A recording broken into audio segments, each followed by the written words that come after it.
Alright, so ladies and gentlemen, this is Success with Bob Mwiti show, and today we are at in Huntsville, the University of Alabama in Huntsville, where we are still meeting some of our students who are in the Kenya Airlift program.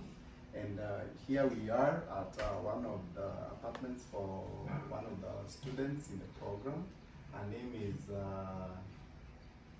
Grace. Her name is Grace. Kwa nini hata nasahau?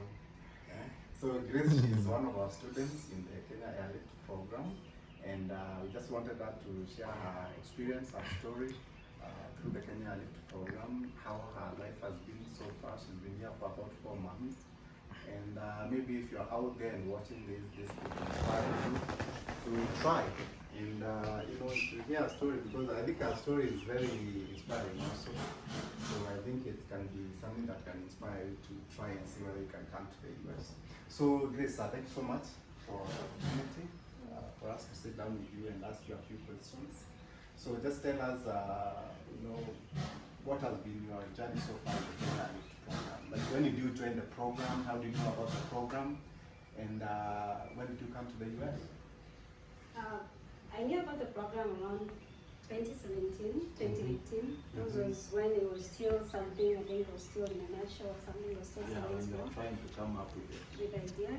And then back then around 2019, I emailed the Kenya Airlift program and asked them if I qualify. At that time they didn't have the other branch. The parallel option. Yeah. Yes. So they told me then I didn't qualify, and then later on, as I was still following up with the program, and so they have introduced a new program whereby you are able to enroll. And I asked, and they followed up and told me that I qualified. So it was just through Facebook. I saw it, and then I went through with the follow-up and getting my details on there. And then back then I was working in Ethiopia, and it was quite of a struggle communicating. But one thing I would comment about is that it was always accurate. Like whatever you'd ask them, any questions you had about the US, they would guide you step by step. Yeah. And I was able to have a timeline as to when I'll have planned myself, and then the school that I wanted to apply. And then I remember we applied to 3 schools. Yes. And then through your guidance, I was able to come up to narrow it down to University of Alabama. And that's why I came here. When I landed on the 29th of December last year. My journey in the US has been, I would say, awesome. It was a great step in my life. And as I'm speaking right now, there are a lot of things that have happened, because in the US everything is fast, and you have to also merge with the pace here. Yes. So when I came here, I would say that everything seemed overwhelming. But then in due time, in 1 month's time, I was on my feet. You get used to it. You get used to it. Yeah. And as they say, it's the land of opportunities. And if someone told me like, hey, you know what, in 2022 you'll be driving, I'd be like, no. In 2023 you could be doing this, I'd be like, no. Yeah, so basically in the 4 months that I've been here, I can attest. Yeah, I've been able to achieve all that.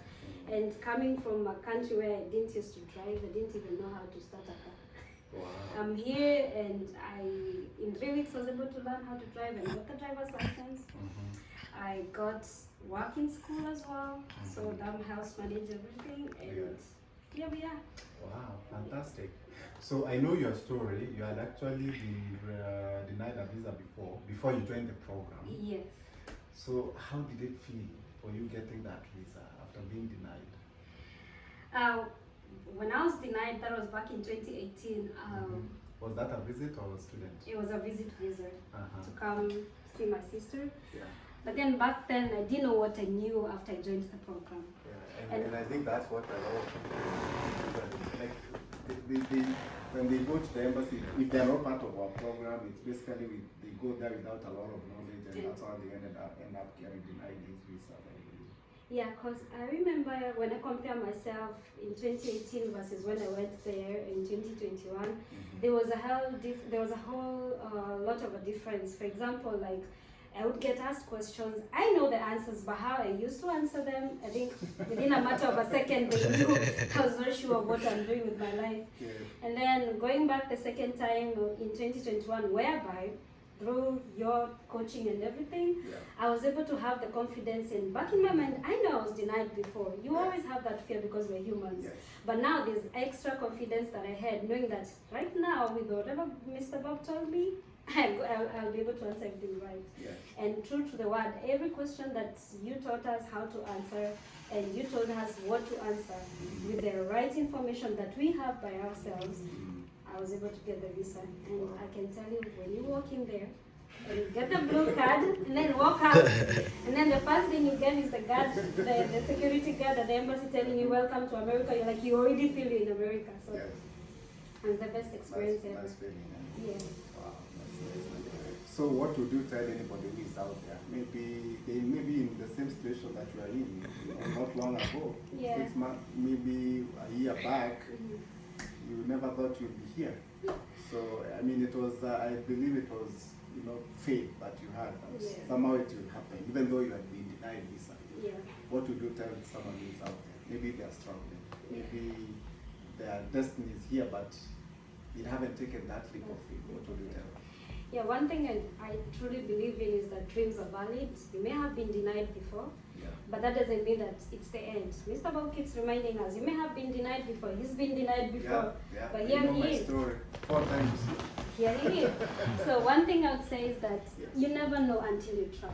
Absolutely. And for my case, it was just a huge leap of faith, Yeah. taking the step towards dreaming Mm. and achieving my dreams and goals. Yeah. And you shouldn't give up, and this is a world that try. It's not even something you should think like, oh, let me try next year. If you wanna do it and you feel you wanna do it, I'm a testimony right now. Fantastic. Yeah. So how has been academics for you, school? By the way, we didn't say this. She's doing a Master of Business Administration, MBA. In fact, actually, that's the course that I came to do in the US. Yeah. So it's a good course, and that's also why we encourage also students to pursue it.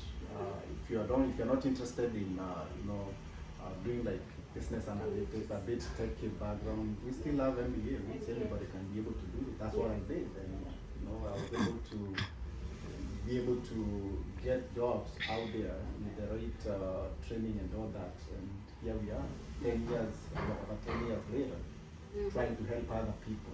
So how has it been for you, the MBA program? Is it hard? Is it easy? Is it doable? Let's even put it down. Yeah. The first thing I would say with what you've said, it's an actual doable course. And one thing about me coming to University of Alabama is that as much as it's an MBA, most people tell you, hey, why would you go just do an MBA? The thing is, an MBA in UAH, University of Alabama, has different concentrations. So with that, with those concentrations, you can decide what you want to do. Yeah. So it's a doable course, one, and my experience doing MBA has been quite smooth because the advisors we get, the lecturers we get, they are always on point, and as an MBA course, you get started from the ground up. Yeah. So you're able to transit from one level to another, depending on the courses and depending on what you want to do as a concentration in the future. It's a doable course and it's quite easy, manageable, and it's been smooth for me so far. You're watching Success with Bob Mwiti Show, presented to you by Appstech America. Appstech America is a consulting company that helps immigrants find amazing higher education and job opportunities in the tech industry in the United States. You can find our programs by going to www.appstechamerica.com. Appstech America will wake you up to the unlimited potential within you. You live in a very nice apartment with the other students. How many other students do you live with? The other students, by the way, they are working out there. It's very hard to get all the students together because I understand people have to work, people have shifts that they have, and if you don't meet someone, it's okay, but you are able to meet you, and we also thank you for even spending some time with us. So who are the other students that you are with in this package, and how do you guys manage? Do you guys cook? How do you share groceries? Like how does it work? First of all, living in the US, as I said, is fast and it's expensive, but it's expensive for an expense that you can cater for yourself by working. Now, the other thing is that we live 3 of us in this house. All girls. All girls. And then at the end of the month, we pay rent, so we divide it among us, the three of us. And then we do shopping, but basically due to the different times that people are in the house, sometimes not everybody is in the house. As you can see, I'm the only one right now. So for the food purposes, you divide on the major things, and then the small grocery shopping, you do it by yourself. And then everything else is shared, and it's quite easy to manage. How much is rent? Rent here is around $900. $900. Yeah. For the whole apartment? Yeah, for the whole apartment. So you split that into three. You split that into three. You see, you've had it, and $900. It's not hard to make Pocket $900. change. That's Pocket change. change. Yeah, having in mind that for me working in school, you can just get that within a week. And a week is when you get to pay your rent, and then the rest of the other 3 weeks is for you to manage yourself. Wow. Yeah. Wow, Yeah. Fantastic, awesome. By the way, I have to say, it's a very nice apartment. I think it's because it's for the girls. The guys like this one, if you go to their place, have you been to his place? Yeah. The guys place, they are always that's how we go, right? Yeah. So thank you very much. By the way, Grace, she hasn't told you that, and I think I've been so much into other stuffs, and I forgot to tell you. She's the first person to get financial aid from UAH. Oh, yeah. You did? I did. So actually, it also surprised him, and then I was asking him, is it something that I was supposed to get? Or Not GA. No, it's Financial not. aid. Yeah. I'm paying $4,716 as compared to $14,000 Oh wow, that's fantastic. for the summer school. Oh wow, nice. Awesome. Those are the stories that we want to hear also because there's those opportunities out there. Yeah, nobody And knows. that's also why it's very important that you share this information to anybody out there. They Yeah. can know that sometimes it might look like it's very expensive, Yeah. but when you come here, things work out. Things work out, yeah, In the that's program we have loans and all that, but also sometimes you come here, you get these things here and there, and you are able to reduce the burden in terms of your loan. Na job unasikia job unafanya, so nachapa kwanza hii summer unaweza chapa kazi mingi sana, and then even next semester you don't have to take it to pay any loan or anything like that. Word of advice would be, don't look, when you're outside it looks like a big giant, but until you get here, there's no way you can start talking about getting financial aid in Kenya bado. So the best thing is you come, the leap of faith again, you come, work your things out, and let me tell you, things fit in little by little. Because if somebody told me like summer school, I had actually known that I'm paying the same amount, 14,000, and then I get an email that, hey, you're not paying that amount. It's way less than that. I was like, wait, what happened? You got awarded financial aid. So I was like, oh wow. So these are things you cannot tell someone, hey, come, you'll get them. But then you have to come with a leap of faith, knowing that they will work out. Yes, they will work out.